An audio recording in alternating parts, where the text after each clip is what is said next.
I am a breast cancer survivor and a domestic violence survivor at the same time. When I was going through my breast cancer experience, you know how you get that loving support and make sure that you got everything that you need and take you to the, your appointments, that kind of thing. I ain't had none of that. And I'm gonna be honest, my husband wasn't having it because I think he believed that I'm feel like this maybe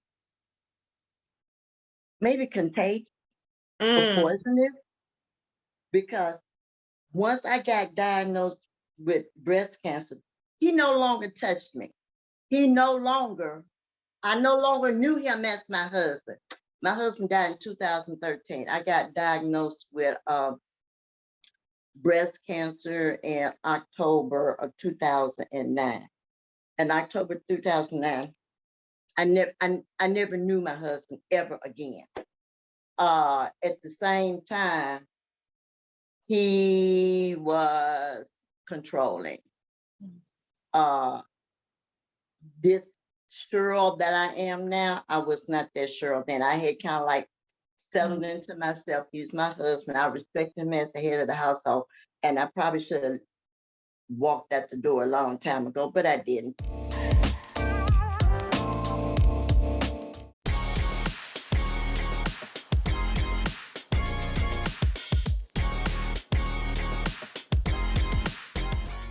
Hey everybody, I'm back with another episode of Solo Success Stories.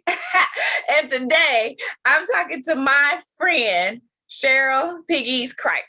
And you see, she is fun and feisty, sassy, super, super cute. But this woman has an amazing, amazing story of resilience. I met Cherryl probably about a decade ago. I think it was about when I first released my first book. I think that's what it was. And she reached out to me. I don't remember how she found me. She'll share that. But she reached out to me and invited me to lunch, and we talked. And we have been friends ever since.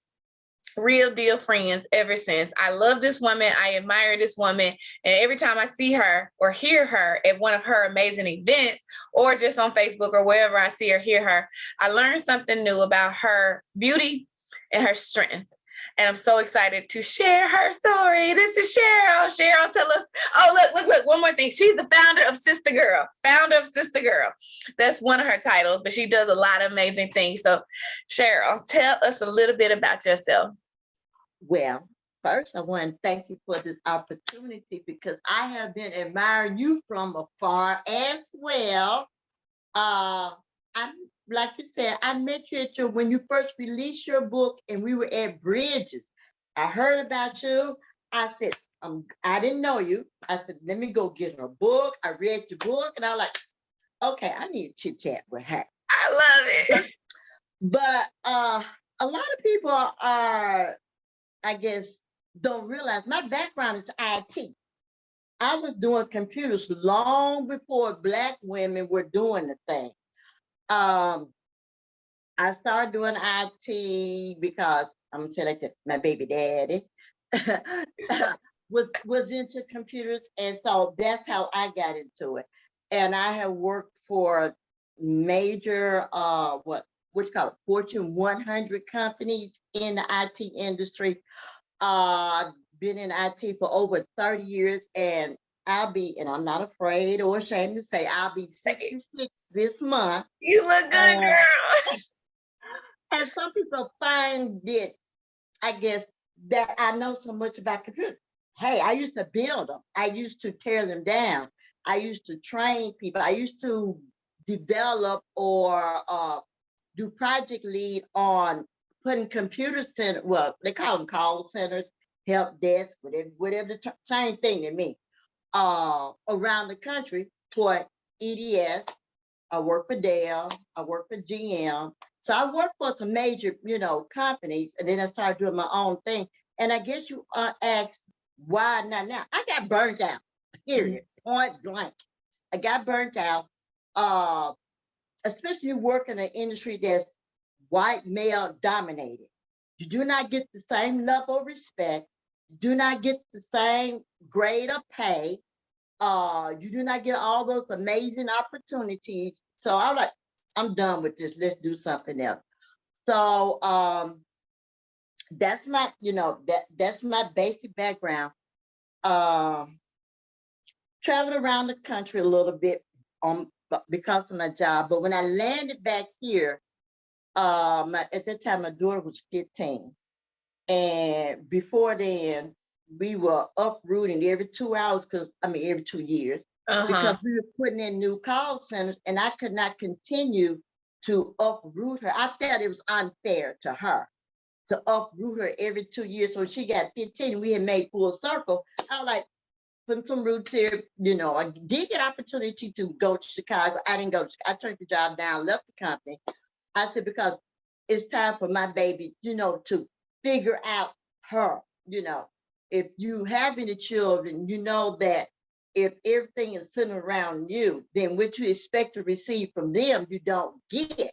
So I want to make sure that she knew that she was important to me. So the things that were happening in her life, which always been my world, but it really became my world. Sure. So that's when I started kind of like doing my own thing, but that was long before Sister Girl came on the scene. Okay, talk about that. Well, I had, at this particular point in time, I had moved to Nashville. I started working for Dale. At that time, my daughter was grown on doing her thing. But I took a job at Dale, and got let go, laid off. And I'm like, okay, ain't nobody loving me, ain't nobody caring for me, that kind of thing. I was looking for that girlfriend thing. And the girlfriend thing is, they different. It just depends. Okay, yeah, I had friends I grew up with. Yeah, they my girl. But that guidance, that love, that support that I needed, wasn't getting it. I moved back to Memphis because I wanted to be a grandmother to my grandchildren. My daughter did not have that grandmother experience. My mother died when my baby was 9. So all the grandparenting thing, how you show up, with your grandchildren, my daughter didn't have that opportunity. But I wanted to make sure that my grandchildren had that opportunity. So I moved back to Memphis, and I was like, okay, I didn't see anything that looked like what I need. So I have been reading the story of Ruth forever.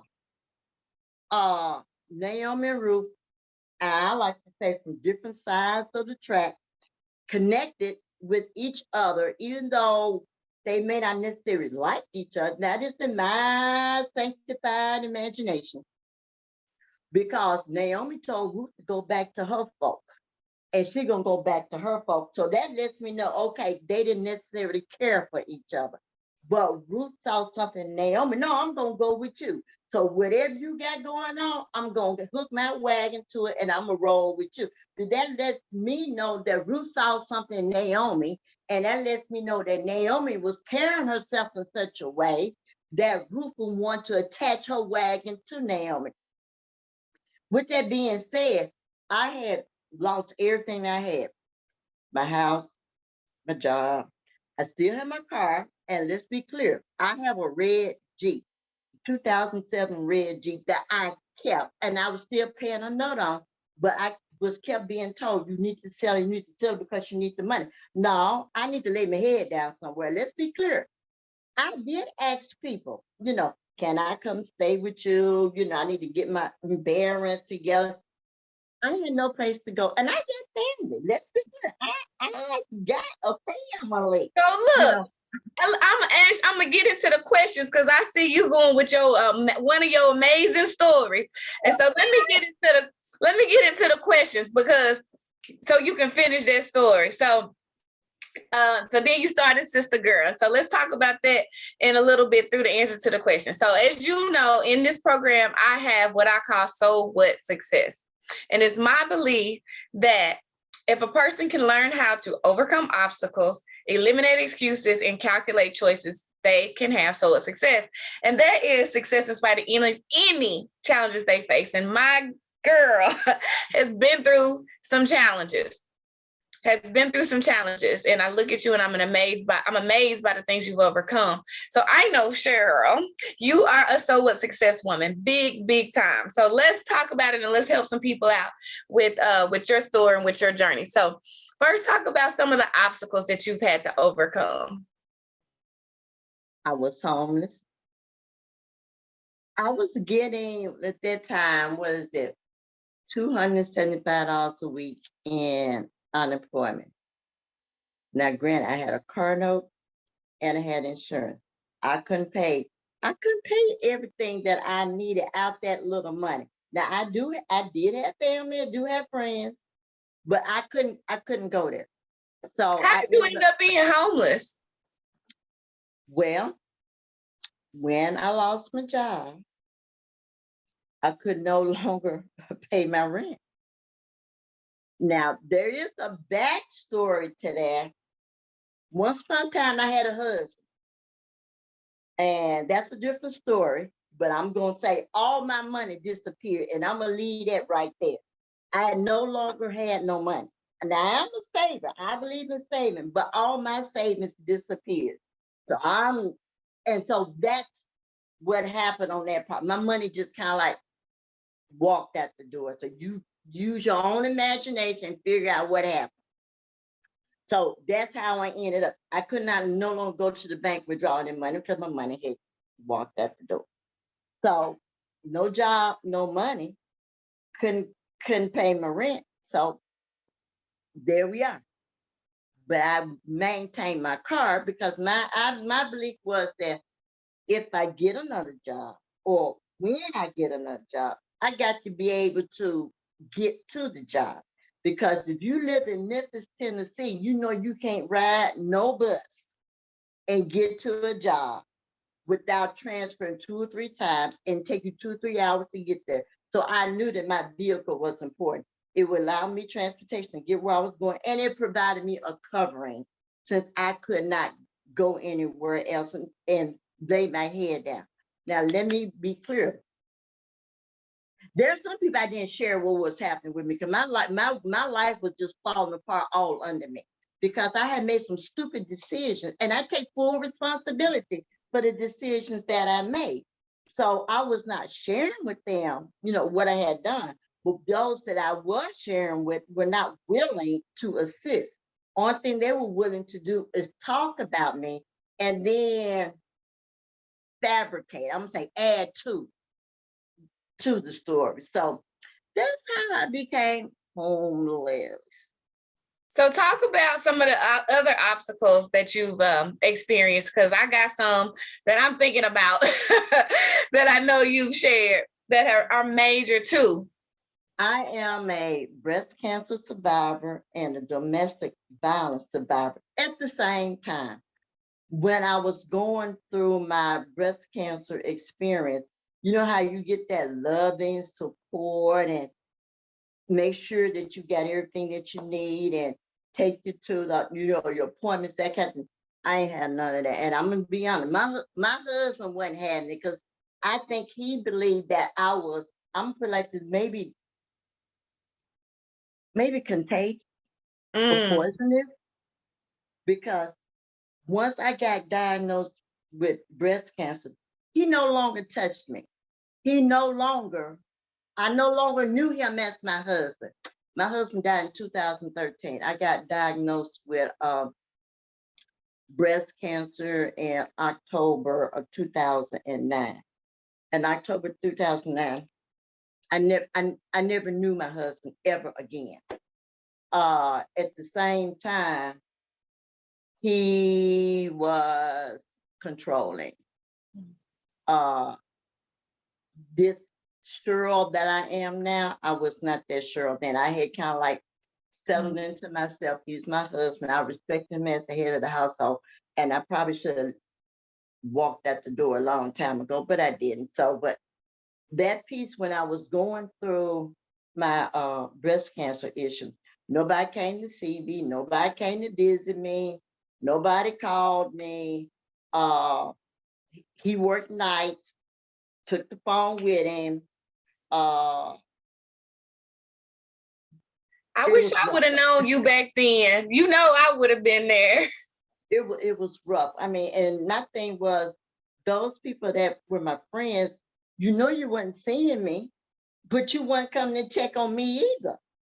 So I wondered, were you really my friend? I mean, so that's where I am. That's Well, where I am. well, so I think about, a lot of people probably can relate to maybe not the breast cancer. A lot of people can relate to that.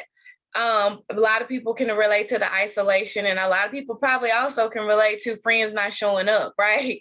When you need them, or not even having to ask, but just knowing that you need them. So how did you deal with that, Cheryl? How do you think that you overcame that? Well, I came to realize people make decisions for themselves. I'm not angry. I don't get irritated. I mean, I guess some point in time I was really mad because you supposed to be my friend and me and you used to run together, but you knew you weren't seeing me. And so this thing was that, well, we just didn't know because some things I wasn't sharing because I was ashamed that I had married a man. Now he wasn't okay, let's be clear. He wasn't the first one. I mean, all through my life, I've known DB. I grew up in that environment. My baby daddy, was abusive. I dated guys that were abusive. I guess the point this is the norm, but I was ashamed and embarrassed that this was the life that I was living. So I wasn't sharing. So I guess sometimes I think they probably didn't know because I didn't share that piece, or they may have known and just didn't want to get involved. Mm-hmm. Mm-hmm. So you So have to, yeah, I think to think about all those things and give people, I guess, the benefit of the doubt in that way too, right? Well, you definitely overcame those, because like I said, when I see you now, I never would have thought that you have been through those things. We all face obstacles, and you talked about a few, and a few that you dealt with at the same time, which is a whole lot. But you could have made excuses, and you could have just sat back and felt sorry for yourself and did nothing about it. Talk about some of the excuses you had to eliminate to move forward and be this woman that you are today. well, I realized that if I'm going to save me, it's going to have to be me. Uh, People have lives, and I do realize that you just can't expect. I like to use the word the cavalry because the cavalry is not coming. You are the cavalry. Uh, I just had started making a list of those things I want to see come to pass. I put them in the Bible, and I just start, okay, if this is going to happen, I'm going to have to do something different. So, got me a little job, uh, and to I got the job so I can make sure I can be financial to be able to conduct or host those sister girl events. Because my position was that if I'm going through crap, there are a whole bunch of other women that are going through crap. So therefore, I had to be willing to be transparent and open and share whatever was happening with me and not be embarrassed. Because when I was going through, yeah, I was embarrassed like crap. Because how do I say? I was known as Miss Cosmopolitan, uh, living high dollar rent district, uh, doing my thing, but at the same time, not realizing that I was going to lose everything. But I come to realize you have to be obedient. So I started being obedient to the word. I've been reading the story of Naomi and Ruth, but was I believing the story of Naomi and Ruth? Was I living the story of Naomi and Ruth? It wasn't until I started hosting those events that I realized this is what I'm supposed to be doing.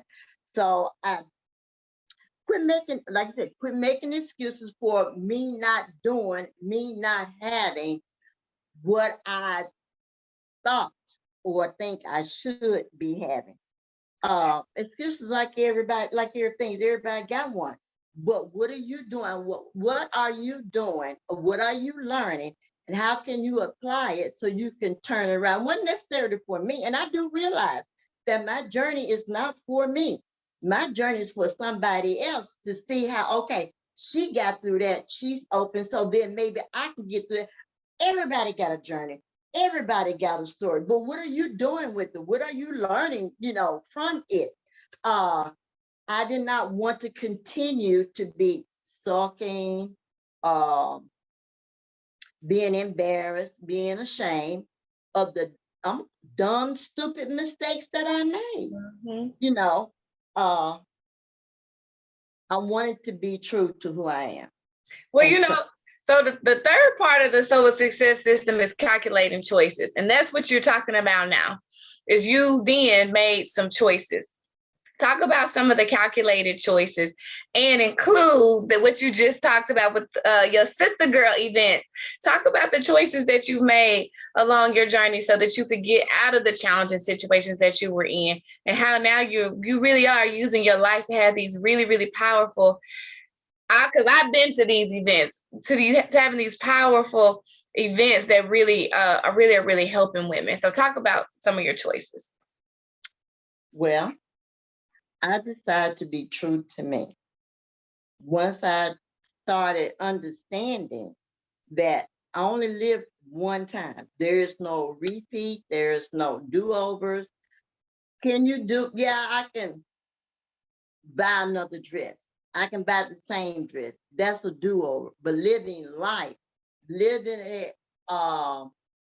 abundantly, because that's what I like to think that I am doing now, because I am making decisions for myself.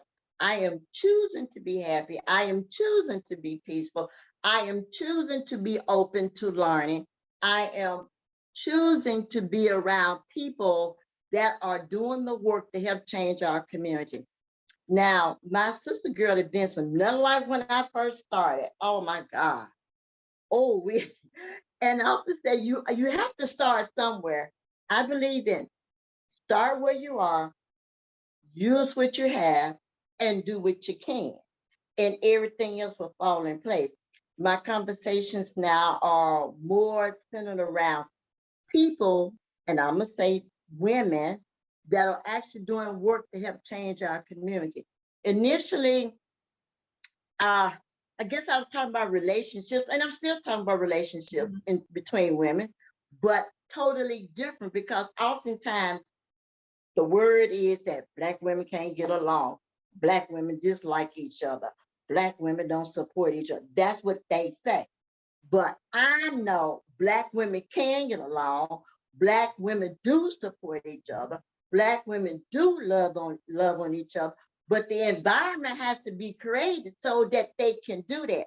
So I like to create environments that are theme-based to force women to interact with women they normally would not have interacted with. There are women that have connected that are doing wonderful things in this community. But if they had not come to the Sister Girl event, they would not have necessarily met that particular female. I'm a witness to that. I'm a witness to it. Love it. I choose to be around women that are positive. I choose to be around women that are doing work, not necessarily, I'm gonna say, what I say, fake work, phony work, because I believe that none of us have arrived if you don't take somebody with you. You have to take somebody with. That's what Naomi and Ruth did. Naomi didn't want Ruth to go, but Ruth said, "Yeah, I'm going with you." So they eventually connected, and I know oftentimes people talk about the Boaz, the Boaz. You can't have no Boaz because Naomi was feeding into Ruth.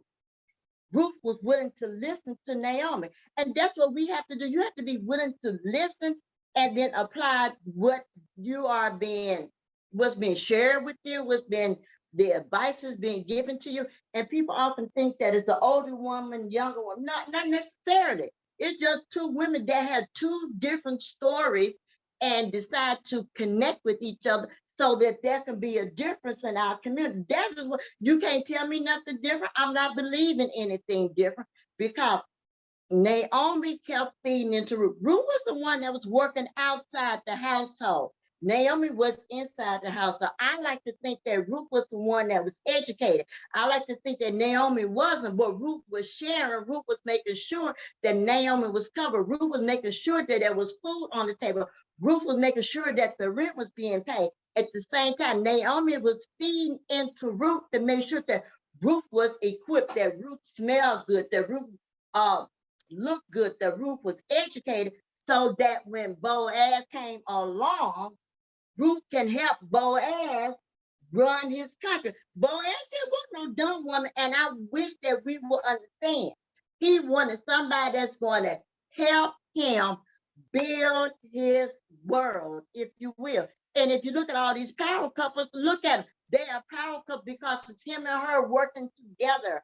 Oftentimes, they say, I want a Boaz that can do it. Boaz gonna keep on stepping back, because Naomi's gonna prepare you for a Ruth. And you keep saying, well, when my Boaz gonna come?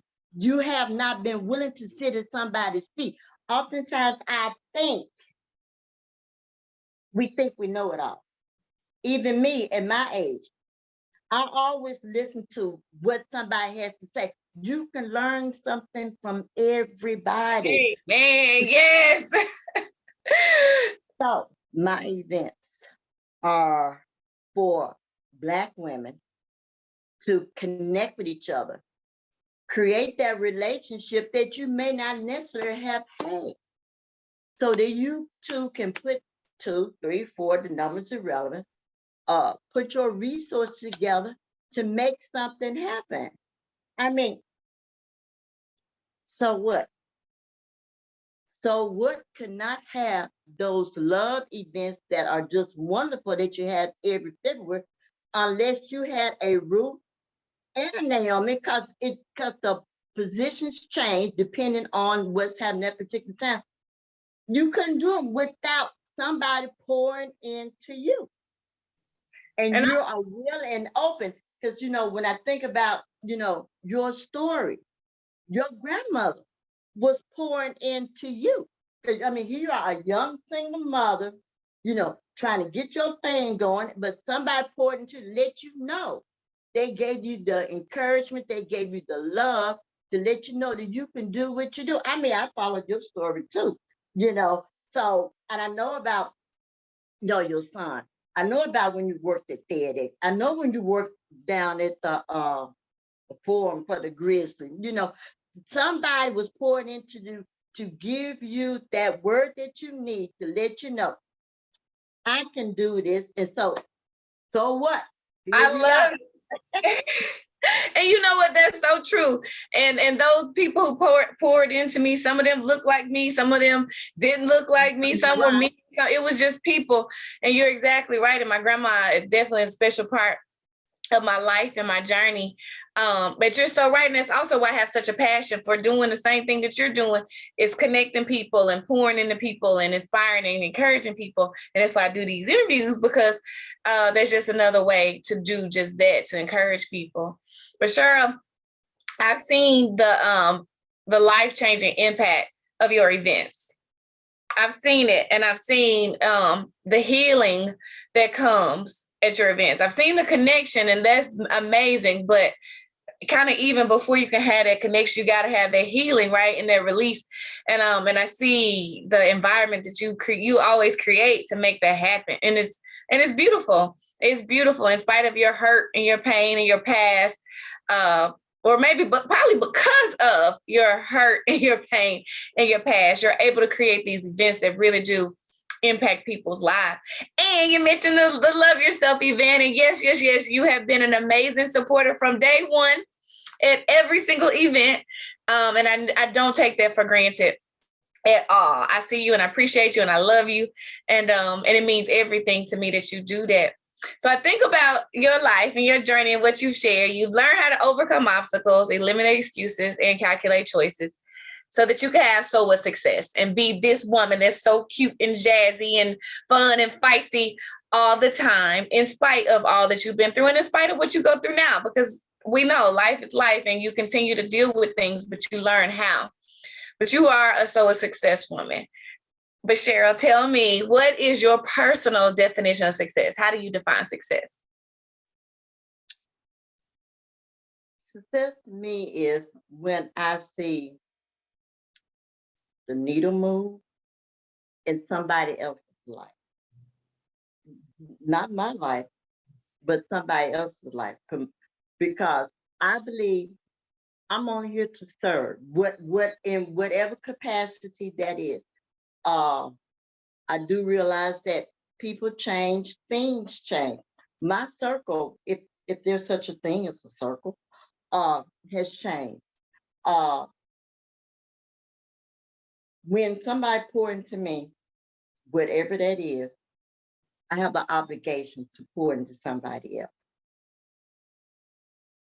Story, real quick story. There's this lady that I met, didn't know her, but just observing her, I'm like, something not right, something not connecting with her. I reached out to her, tried to have a conversation, tried to figure out if there's something I can do to help.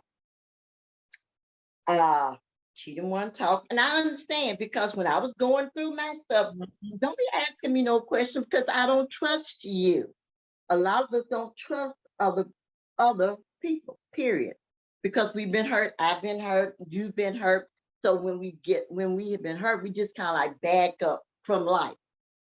And I did that once upon a time. I did back up from life, and I wanted to go jump the Mississippi River because the love that I was expecting was not getting. So I understand.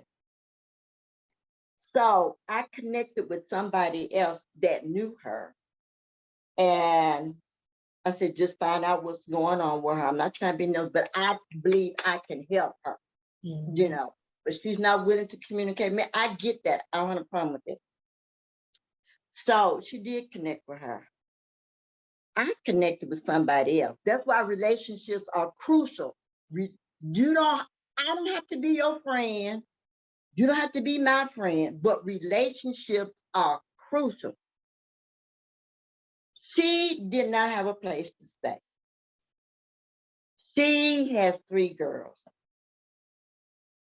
I connected with somebody else that found her a place to stay. I don't have no money. Let's be clear. But she paid her rent for her so she can get on her feet. She had been wearing the same thing because she ain't have no clothes. And you cannot judge a book by its cover. I was looking at me. Connected with somebody else, got clothing for her and her girls. And to me, that was success because I saw that lady smile.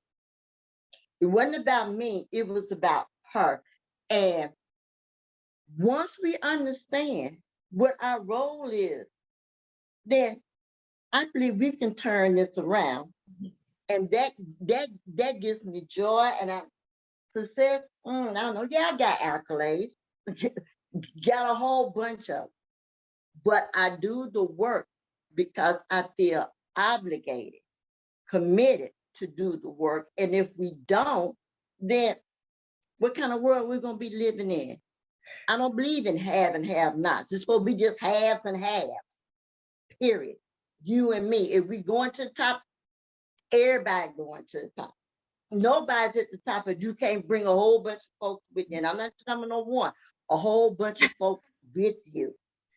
I love it. And I like the haves and the halves and yeah, that's a beautiful story of being able to connect people. You don't have to have the things to give to people, but if you have the heart, you can make it happen. And Cherryl, I'm just thinking about all the different lives I know you've impacted in so many ways, more than you know. Because we don't know. That's the reason why we do this work too, right? Is you can reach people and you don't even have to know. You don't even have to know, but do know that you have impacted a lot of people. I have one last question for you. Can I say one more thing? Absolutely. In my events, okay, let's be clear. I ain't making no money. I'm just trying to make folks, connect with each other that may not necessarily connect with each other so they can do something in our community. At all of my events, I always try to make sure that I leave a few coins with somebody else that's doing the work, and they're not getting the big dollars, but they are still doing the work. So my thing is, if you got $5, $10, whatever the case may be, pour into somebody else that's doing the work. And I mean, to me, I'm doing what I'm supposed to do. Everybody can't write a big check, but you can help somebody else that's doing the work. And your $15, $10 may be the little money that helps them to get over, to help whatever that work is that they may be doing. Well, that little money that adds up anyway. So you already know I have the So What Foundation, those little bitty money. I don't care how small it is. A bunch of people putting in a little bit makes a big difference, and you can do a whole lot. So that's just on the money part, but it goes, like you said, beyond the money. You can just support somebody in some way, even just by doing things or introducing people. There's a million ways. So that's my last question, though, was what piece of advice? I mean, you've given a lot. You've already given a lot. But what's one more piece of advice that you might leave that you want to use to encourage somebody who might be going through something, but they want to see their own success in some type of way? What would you say? Do it anyway. Go back to school, buy that house, do that resume, go for that job, that dream job, whatever the case may be. Reach out to whoever that person is. Social media makes where you can connect with anybody across the country. The world, yeah. Right. Don't wait for anybody else's approval, because if you keep waiting on somebody else's approval, you're not gonna do it. Don't wait till you get everything in place. It's not gonna happen. Follow your own dream. Run in your own lane, even though it can be 4 or 5 of us doing the same thing. Stay in your lane. Don't be afraid to take a break. Like right now, July 1, I'm taking a break. Don't be afraid to pause, because sometimes you have to breathe. You have to reset, and we often reset. Do you, whatever only you can define you. And there's gonna be some people that's not gonna like it. You're gonna leave some people by the wayside. I have. That includes family. Because sometimes if it's your dream, it's your dream. It's not meant for somebody else to do it. It's not meant for you to turn it over to somebody. Your dream, do your dream your way.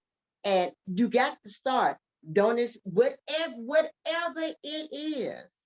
You're not going to get that big job if you have not prepared yourself for it. You're not going to get that house if you're not saving any money for it. You're not going to meet your Boaz if you're not getting out the house. So whatever those things are, do you, and quit telling everybody. Because there are we call it dream killers out here. And they will put obstacles in your way every step of the way. And you'll be saying, well, I didn't expect. Well, yeah, you should have, because you shouldn't have told them. Some things you need to keep to yourself and just roll with it, and next thing you know, bam, here I am. And here I am. I love it, Cherryl. You are a wealth of wisdom. And thank you for sharing a little bit, some power punches right there. I know you got so much more in you, and I just think about the conversations that we've had. And I think of you, and I think of light and joy, and freedom and fun. And I think we all want to be that person, right? That when people think of them, they think of positive things. And so, Cherryl, I thank you for being in my life, for seeking me out way back then, for making intentional connection with me. And then for both of us to be intentional and staying connected and supporting each other. So I thank you for all that. And I thank you for your time today. I just love you, lady. Thanks I love again. you too. Thank you so much for having me. I really enjoy talking with you. I like smart people. I love it too. I love you, girl. I love you. Love you too.